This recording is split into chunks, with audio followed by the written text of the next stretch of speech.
Hey boys, this is Coach Andy. I finally got around and I have edited and voiced over the video and muted it. So I'm going to go over a couple of things that I saw in the video that we need to fix. So I'm just going to go down the list. So if you guys want to listen to me first and then put me on mute and then rewatch the video and then catch and see the things I'm talking about, you can, or you can just listen to me and watch the video as it goes. So the first couple of things on my list, which are probably the main things, and I feel like if we did these things or we did them better in this game, it would have been a different result, which are shape and positioning. This game, you can even see it for yourselves, our shape and our positioning was just awful. It was just bad. And it was because just a lack of understanding and a lack of experience and just discipline. For instance, here, Emmanuel gets caught out of shape and they place him across because of it.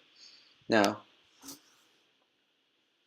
when I say positioning, it's we should all know what position we play and what we're supposed to do. Now, the shape is how our team is shaped when we're doing certain things. Now, when we defend, we are obviously shaped differently than when we're on the attack. We we are different. Our shape is different when we're attacking on the left side and when we're attacking on the right side.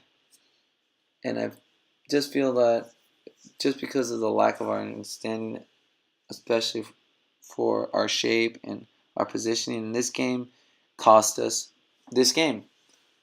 Now, the third thing I have to say is our passing ability. In this game, we just won. The weight of our pass was just bad. They just looked lazy, like lazy passes. Now, when I say weight of pass, I mean how hard we pass the ball. Because at times we hit them either too soft when we're supposed to play a strong through ball, which slowed down the attacking player and killed our counterattack, to be honest, because it gave the opposition enough time to recover and get numbers in front of goal before we could attack. So our weight of our pass wasn't good. Just wasn't good. Now our passing accuracy wasn't there either. Plenty of times we passed it right to the opposition, and we just gave them the ball basically. Um, and to be honest, the reason why we passed it so many times to the opposition was because we closed our own angles down. And when I say this, it's because we either dribbled right to the defenders, which caused us to pass it right to them. And the reason behind that is because when we were dribbling at them, we made our passing lane just smaller and smaller every time we got closer and closer to the defender. By the time we got too close, we just gave it away. And it's a very easy solution. It's just when the pressure's coming, lay the ball off and you just get back open. Because the closer someone is, the easier it is for them to defend you. But if they're farther away, it's harder for them because now they have to travel a bigger distance. And in this game, we just held the ball way too much. Way too much. We tried to do too much and it cost us. Now, at times, I understand that you guys were dribbling because you didn't find people open, which comes to my other point. Players didn't put themselves into open spaces / gaps. We were just kind of standing and just not really in good positions, and we would ask for the ball, but I mean, you can't ask for the ball when you're hiding behind a defender, you know?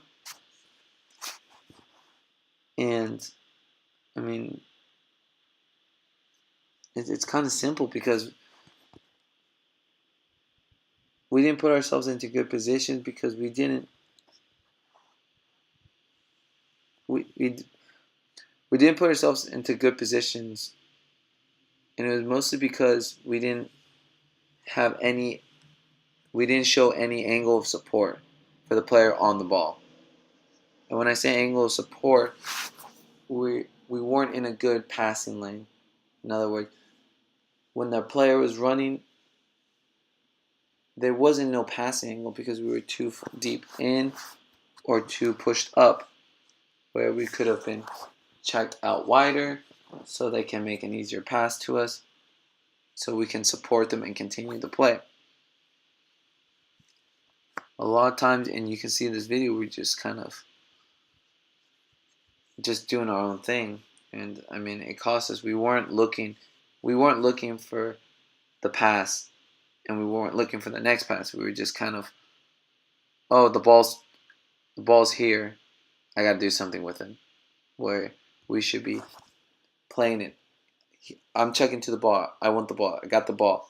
Here, I played it to you. Now I'm going to try to get into another open spot so I can get the ball again.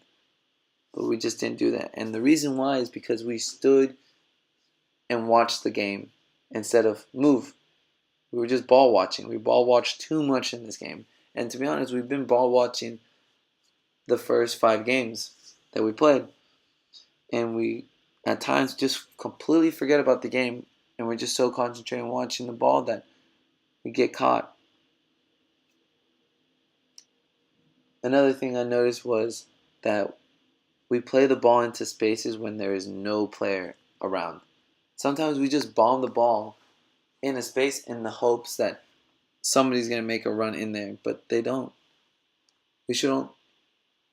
I think we are smart enough to look up and see that a player has noticed that there's space to run into, and that we notice that he wants that ball played in there. So when we put it over the top, we're putting it into space in front of an attacking player, not bombing them, and then the winger, striker, or center mids are just like, why'd you hit it? Like, I'm not even there, you know? And it's also just a waste of a ball. There's no point on doing that. Now, defensively, when we were putting pressure, actually, to be honest, we didn't really put pressure. We just kind of like let them do their things. That's why they won every throw in. That's why they won every goal kick that got kicked in the middle, because we put no pressure on them. And if we did, we would run full speed at them and stab for the ball and get beat every time. Every time. And that's just simple things. Just be on the player, man mark. When the ball gets thrown, keep him on his back. Don't let him turn. Don't give him space. Instead of stabbing, jockey him. Hold him until we get more players back. And if he gets close enough, then we use our body and we try to win the stab. Or wait for the bad touch. But we just didn't do that. We just stabbed like crazy. We just dove in every tackle. Man marking. Who to mark and when to mark.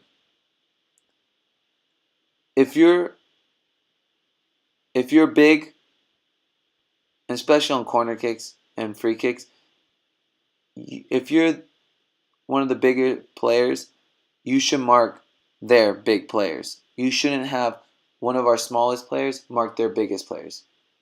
I feel like it's very common sense, but I see it still going on, which I don't know why that happens, to be honest. Now, assigning players to mark and switching marks. Now, I feel like it's very simple term, but I don't see it a lot. At times, we have defenders and even midfielders following one person and getting pulled out of position. Stay in our position and get someone that's in that position to mark that player. That's it. It's communication. Hey, you mark that guy. Hey, you mark this guy. I have this guy. This guy swapped and the other guy swapped. Instead of you two swapping or you two following them, you just swap players that you're marking. That's it. When we were defending, a lot of times we left way too big holes in the middle. And that's because we were too wide when we were defending. We started off way too wide and we didn't get close ever to close them down. When we defend, we get nice and tight and we get centered. So it's harder to split us through the middle. Now, if they want to play wide, they can play wide and then we can obviously shift to them. But if we start off wide, it's just easier to play through the middle.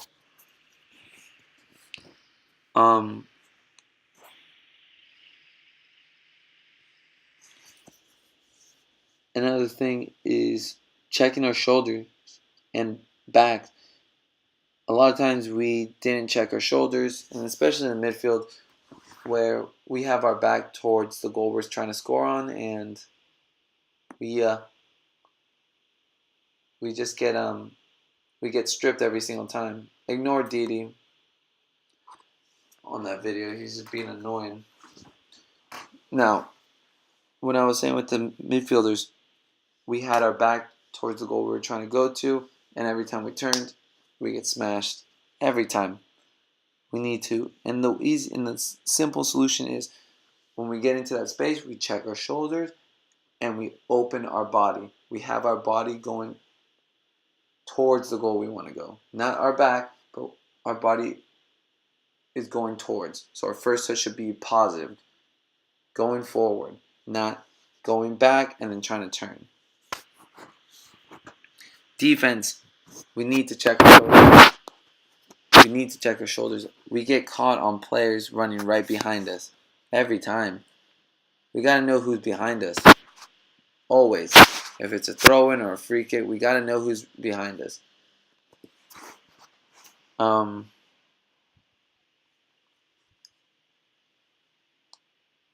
Let's see. And just headers. We need to win more headers. It's either that we mistimed our headers, that we jump too soon and the ball just goes over our head, or we're just not going for them. Now, I know the last game we played, it was beautiful. Everyone was going for headers, and that's how it should always be. We shouldn't be afraid of headers. We should always commit to them. But in this game, we didn't win barely any headers, and we just mistimed a lot of stuff. But it is what it is. Darian, by the way, you're not allowed to take free kicks when they're that close. Now,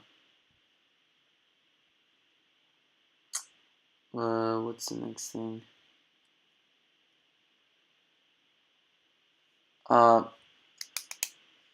Shifting correctly. In this game, we had too many players on one side, and we left too many holes in the game. Now, when we shift, the whole team shifts to the one side, and when the ball gets played to the other side, the whole team shifts to another. That doesn't mean everyone gets as close as the ball as possible, because we still have areas that we need to be in, and that's something that shape and positioning gets applied to when we're shifting. Because if we're shifting correctly, like we did our last game, we close them down and we force them to go back or to the other side. Now in this game, we didn't shift correctly. We were all bunched up in one area, and I mean it cost us because they quickly saw those holes and they played them right through those holes every single time. Where it should be one of the players checking in, and then the player that's closest to him checks into his spot, and then we all shift down. So then we're covered on that side. Another thing, we did not reset fast enough. I always tell you, and I feel like I always have to yell at every single game because you guys just walk. You guys aren't not paying attention. You're not watching the players. You're walking back, or you have your back towards goal. You're just there's no rush. You guys don't reset fast enough. You it for free kicks, throw-ins, any type of set piece. We're just kind of chilling and just we completely forget that the game's still going on. We gotta wake up. If it's a throw-in, we gotta quickly get back, set up. It's a free kick, we gotta quickly get back, set up. Even when it's our attacking throw-in or our attacking set piece, we gotta quickly set up and take advantage of it. But we don't. We just kind of like we're a bunch of lazy motherfuckers. So we need to wake up and be a lot quicker with resetting. Throw-ins. I mean, throw-ins have killed us the last 5 games. Like I said, we're just not paying attention, and we're not watching the runners, and which can be easily solved by just checking our shoulders and just paying attention. Like you're in a game. Why do we turn off when the opposing team has a throw-in? Why? The game's still being played. Just quickly drop back. Make sure we have our eyes on the ball, and then play.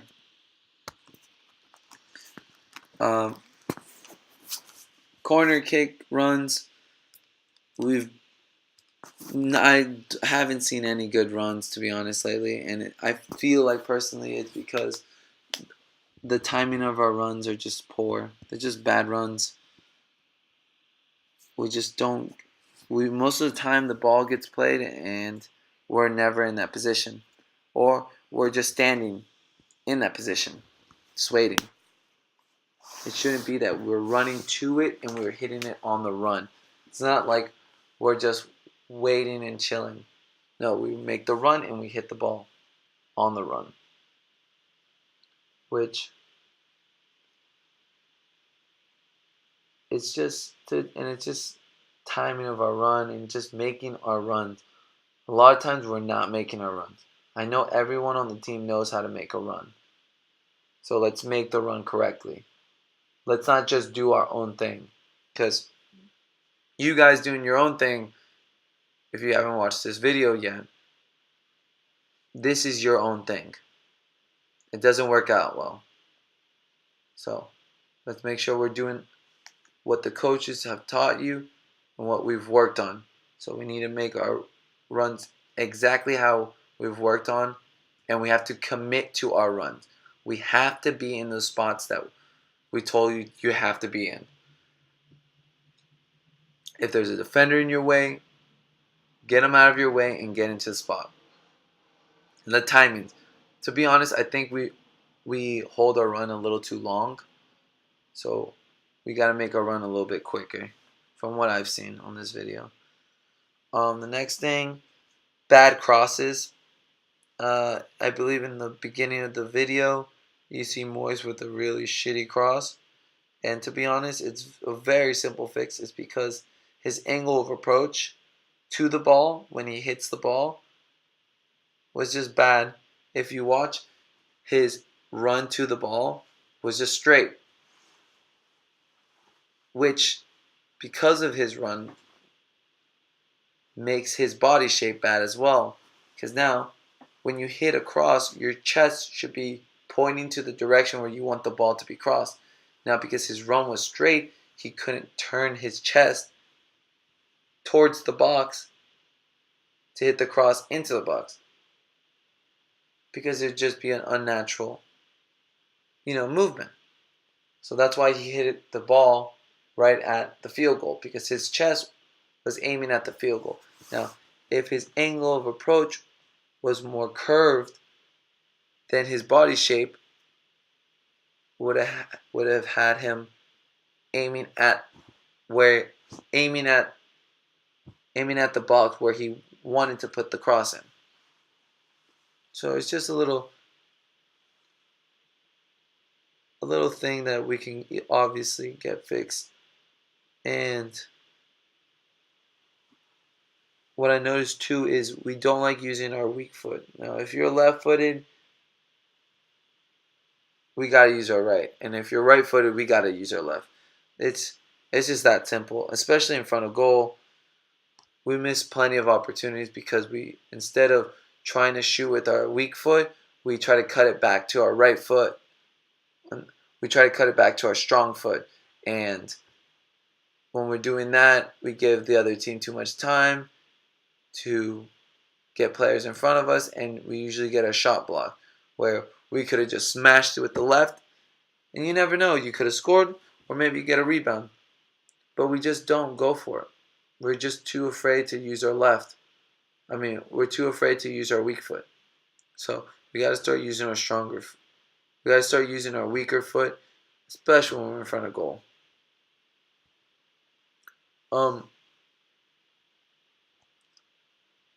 Other than that, I think that's all. Like I said, I've only saw the first 10 minutes of the video. I really didn't get to finish all this video, but obviously we have improved dramatically from this game with the win against First Academy. I thought everything that we didn't do that I wrote down in this game, we did in the First Academy game. So it was a very good improvement. And I feel like the film's going to help us understand what we did wrong in that Windermere prep game. And obviously from the experience of playing the First Academy game and how we played, and from the practices, it'll give us a lot better understanding of what we need to do and what we shouldn't do during our game. So, sorry, like I said, boys, sorry about getting you this film late, but I had plenty of things to do and it's been a long week. So, alright, boys, I'm going to stop talking. Enjoy the rest of the film, and I will see you on Monday. Make sure we are at the bus stop at 4. I will see you then. If you have any questions, let me know.